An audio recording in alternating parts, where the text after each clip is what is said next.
What's up, ladies and gentlemen? Welcome back to the Big Fight Field channel, where we speak the truth, we're honest, we give our takes on AEW. It is Wednesday night, September 14th, 2022. I am by myself tonight. It's all good.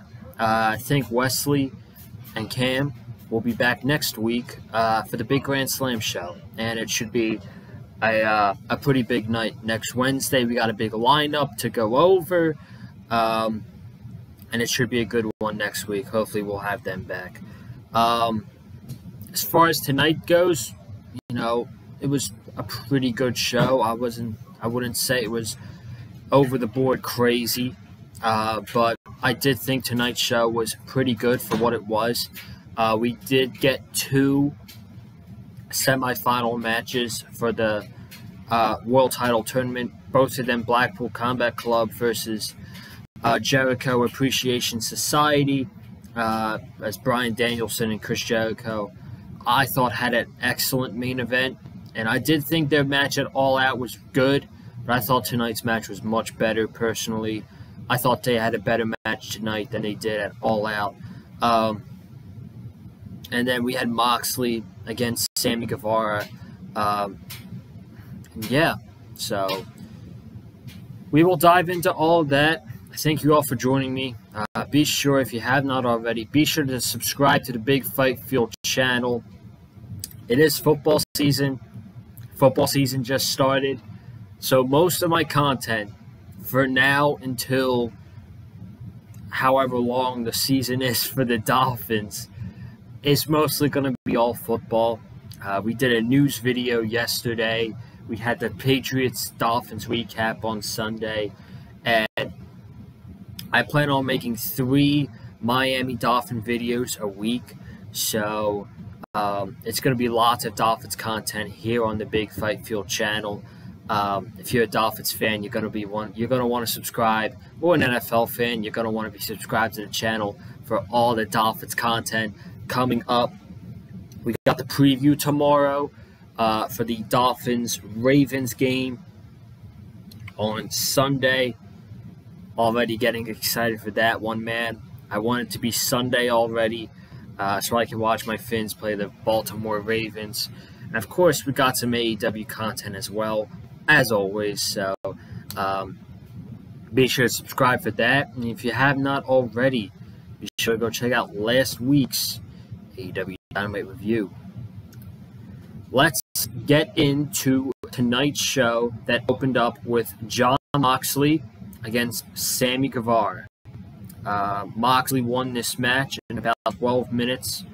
I don't know about you guys, but Sammy Guevara, man, something is not clicking.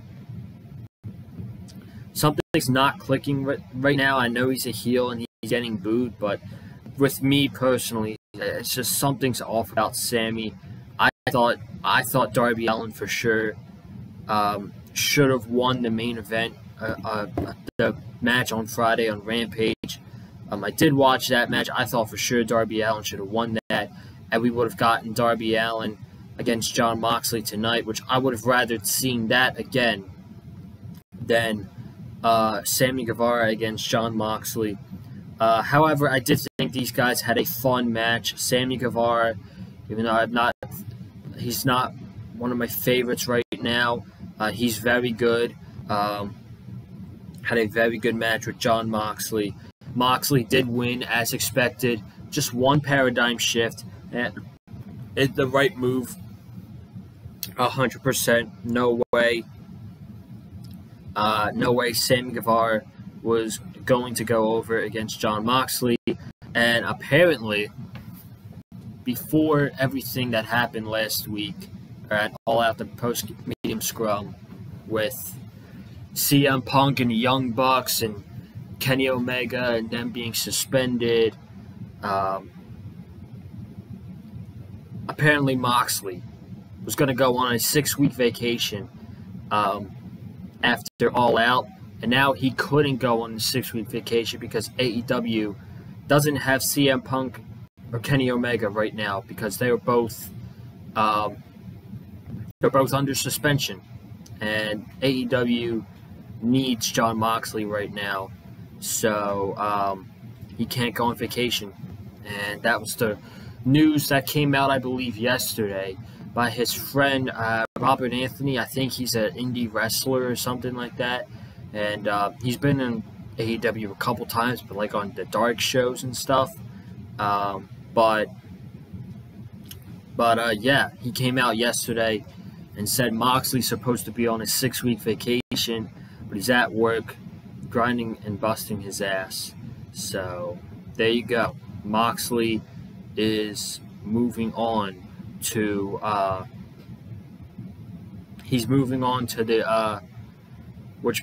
the finals of the AEW World Title Tournament, which is going to take place next week at GrandSlam. So that was the opening match. Pretty fun stuff right there. MJF then came out next. MJF buried Albany, New York, calling them unintelligent, poor morons. Everything this man said, the crowd was cheering. This man is getting babyface reactions. MJF, I would say right now, MJF and the Acclaimed are the most over guys in AEW. Maybe all of wrestling. I don't know. But for sure in AEW, the MJF and the Acclaimed are the two are the most over characters, I guess you could say, in AEW. So he's talking about Jon Moxley. He's still going on about Jon Moxley. He's talking about how he read his book, and he's talking about how he grew up struggling, and he was bullied, and his bike was stolen, and he faced his demons, and he told Jon Moxley, "I am that demon." He says, "I'm that demon that has always haunted over you," and basically talking about how the first time they battled, he was a completely different MJF in 2020, and now in 2022, he's the most dangerous MJF that there's ever been, and he is basically saying whoever wins that world title is holding that championship for me. So it looks like the seeds are already being planted that we will be getting MJF against Moxley for the AEW World Championship at Full Gear. And it makes the most sense, honestly. CM Punk's not there. I believe Moxley's probably the next biggest name in AEW. And you want MJF to literally beat the biggest name that the company has.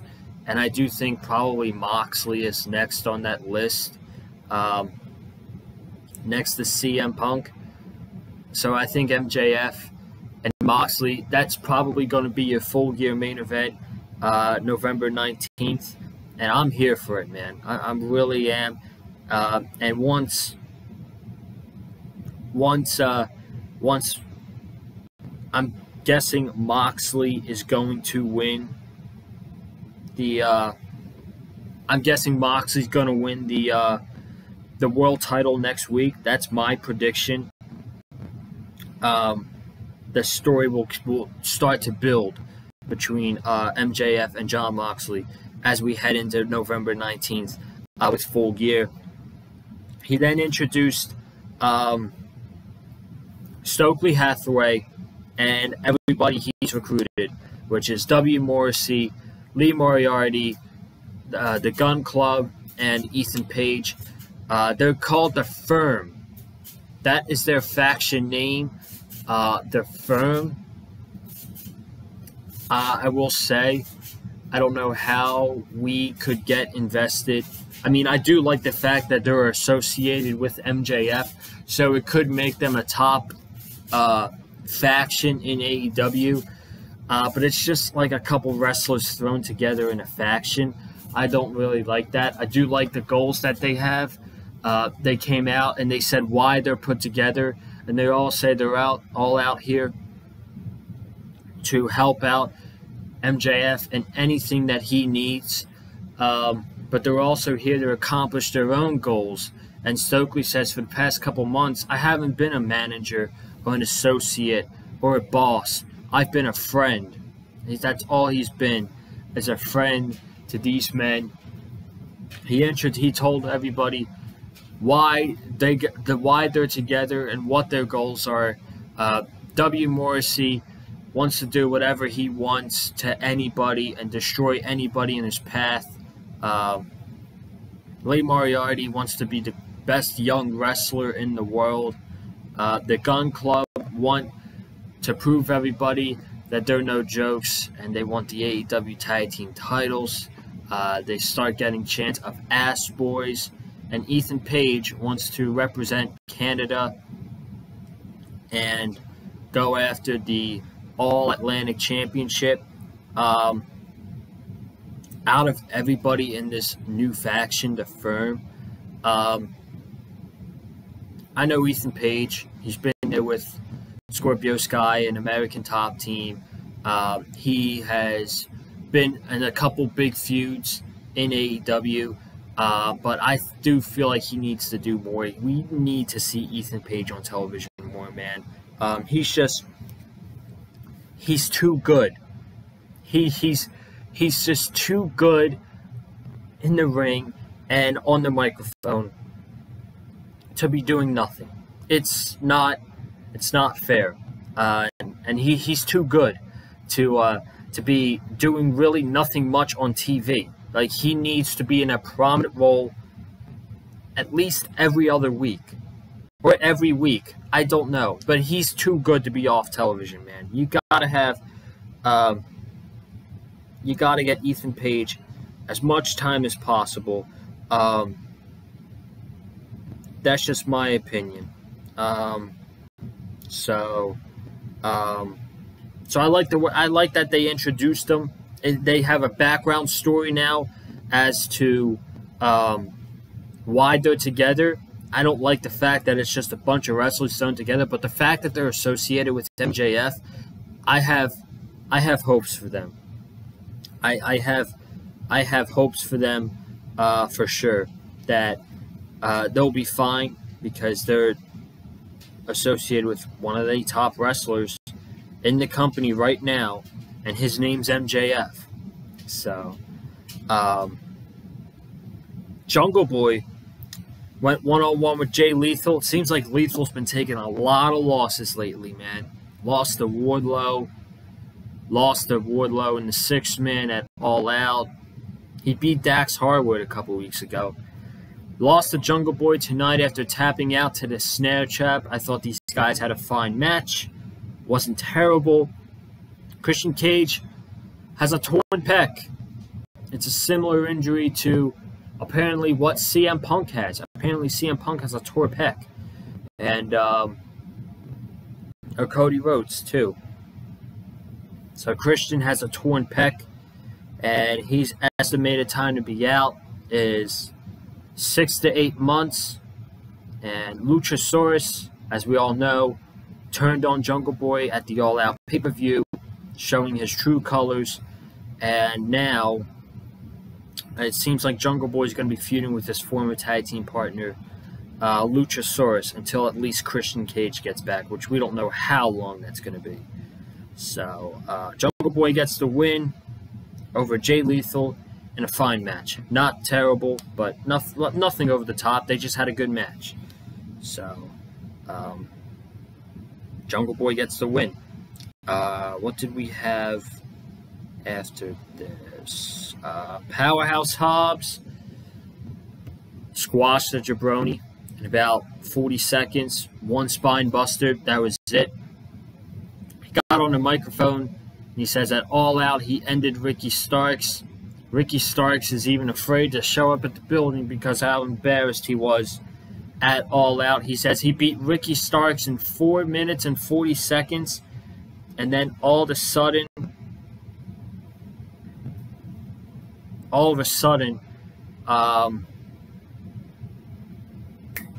Ricky,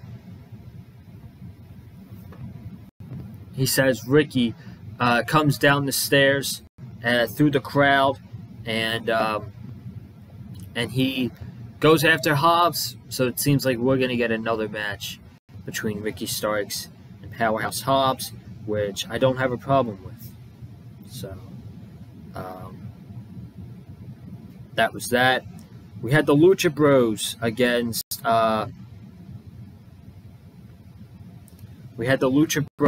Swerve and Our Glory for the AEW Tag Team Championships. I don't know why the Lucha Bros got this title match. I guess it's because they're a top 5 tag team in the tag team division, and the fact that they're the Trios champions. So, yeah, this match was awesome. This was probably, I'd say it's close between this and the main event as to what my favorite thing on the show was. This match was awesome. Very good back and forth stuff. Swerve had some really, really good chemistry with Rey Fenix. If we got them in a one-on-one match, that would be awesome. The end of the match was crazy. Fenix hit a Spanish fly to Swerve off the top rope. Fenix got on all fours. Penta jumped on Fenix's back and jumped off Fenix's back and hit a Canadian Destroyer onto Keith Lee. Penta hit a Canadian Destroyer on Keith Lee, and Albany, New York went insane with holy shit chants, and this is awesome. I mean, I was even shook after that happened. I'm like, Jesus Lord, that was insane.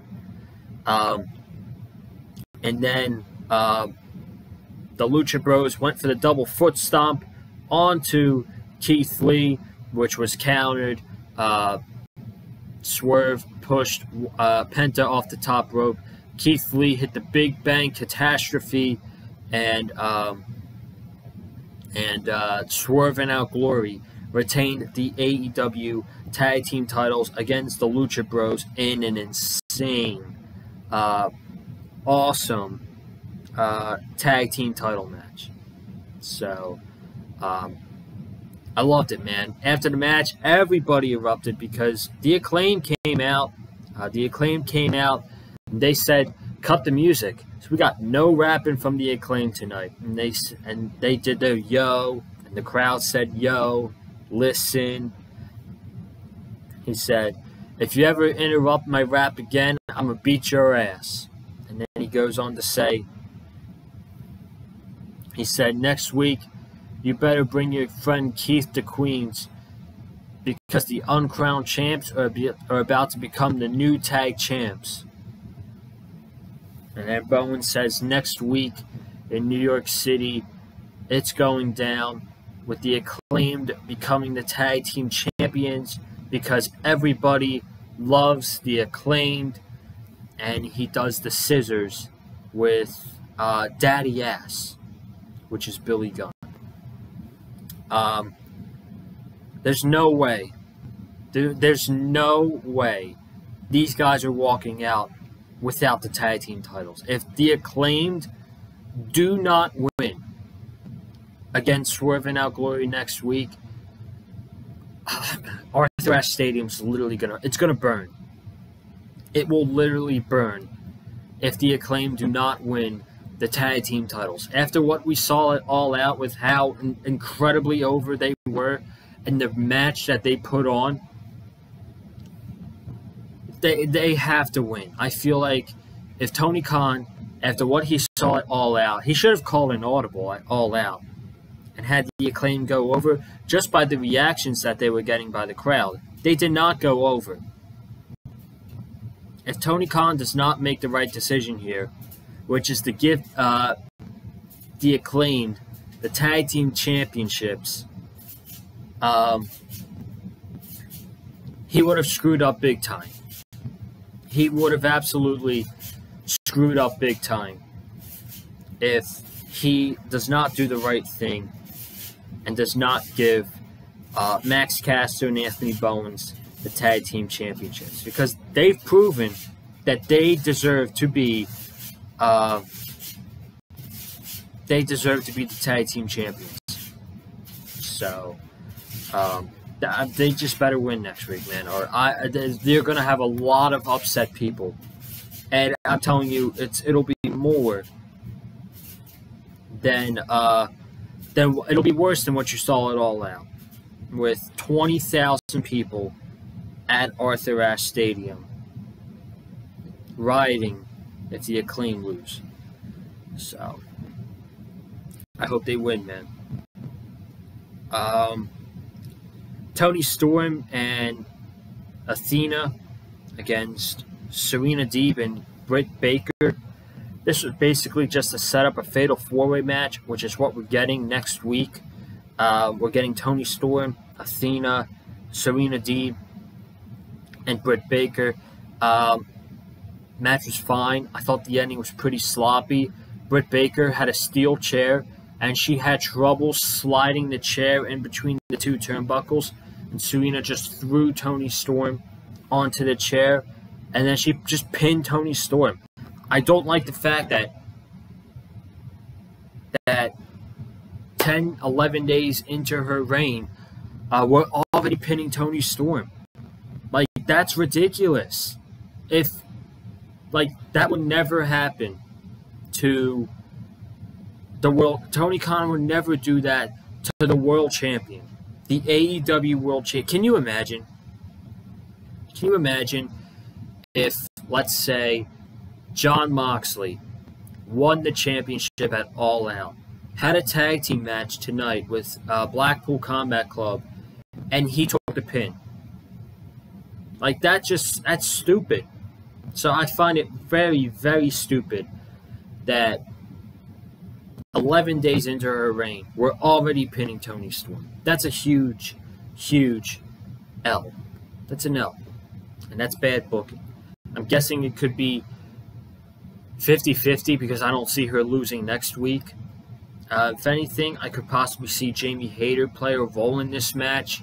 She did come out after this match, after a post-match beatdown that Serena and Britt Baker gave to Toni Storm and Athena. Jamie Hayter came running down, snatched the steel chair away from Britt Baker, and then she clocked Toni Storm in the head with a steel chair, and she says, "That's what a friend does for their friend." So she's basically showing Britt Baker by example that she's not hurting her friend after Britt Baker cost Jamie Hayter the Women's Championship at All Out. So a lesson to be learned there from Miss Jamie Hayter. You know, she's going to go babyface soon. It could be as soon as next week. She's already kind of getting over. Crowd's chanting her name. And I don't know if this is going to happen or not, but Chris Statlander was originally supposed to defeat Jade Cargill for the TBS Championship. It was supposed to happen at All Out. She tore her ACL. She's going to be out for a long time. Athena lost to Jade Cargill at All Out. And pretty much, I can't name a single opponent for Jade Cargill right now. So what if Jade Cargill were to drop the TBS Championship to Jamie Hayter? I wouldn't mind seeing that. I would not mind seeing that at all. If she's starting to get really over with the fans, and the fans want her to win championships, I don't think Jamie Hayter defeating Jade Cargill would be a bad idea at all. I don't think so. What are you going to do? You're going to have Jade hold the title until whenever Statlander comes back? She's ran through everybody at this point, and it's getting boring. I mean, I like Jade. I like Jade a lot, but she has no competition. Jade Cargill has zero competition. She's ran through everybody in the women's division to the point now where she has no competition. She has no competition for the TBS championship outside of what I mentioned with a potential match with Jamie Hayter. And if Jamie Hayter were to turn babyface, which I think she's going to, and the crowd starts to really get behind her, I don't think she'd be a bad option to beat Jade Cargill. So, we got Rampage coming up on Friday night. Still not... I just can't get into Rampage right now, man. It's so hard.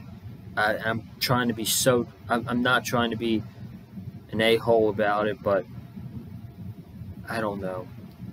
I tuned in not last Friday, a couple Fridays ago. I just wasn't feeling it, man. But we got Rampage on Friday. I'll go over the lineup for those who do watch Rampage. We have Ethan Page going one-on-one with Danhausen. We got Penelope Ford against Willow Nightingale. Matt Hardy against Darby Allin. And we got, well, I guess the main event is of Josh Woods against Samoa Joe for the Ring of Honor Television Championship. So, that's what we got for Rampage. Next week, GrandSlam. We got GrandSlam on Dynamite, and we got GrandSlam on Rampage. I'm thinking about doing a review for GrandSlam Rampage. I've just got to see what the card is, and we'll go from there. Next Wednesday, all championship matches. We got 4 matches so far announced. We have Moxley against Bryan Danielson, which we'll talk about next. The Acclaimed against Swerve and Out Glory for the tag team titles. We got the Fatal 4-Way for the interim women's title. Toni Storm defending against Serena Deeb, Athena, and Britt Baker. And for the All-Atlantic Championship, Orange Cassidy against Pac, which I'm very excited about that match. I don't think they've had a one-on-one match since Revolution 2020. I could be wrong. I don't know. But I don't think they've had a match. I mean, what they did at that show was just magic. It was absolute magic. And since then, I've always wanted to see them run it back. And now we're getting it again with Orange Cassidy against Pac. And I can't wait, man. I can't wait for that match. The main event, Chris Jericho against Bryan Danielson. The winner would move on and challenge Jon Moxley to crown a new AEW World Champion. This was an excellent main event.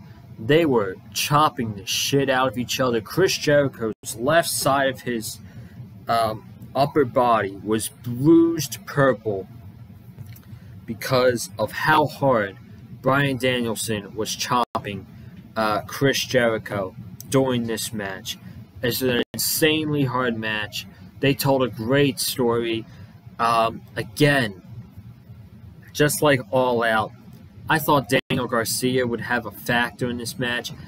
It kind of makes sense that he didn't tonight because this match wasn't about the story with Garcia. It's about the AEW World Championship and who's going on to face Moxley next week.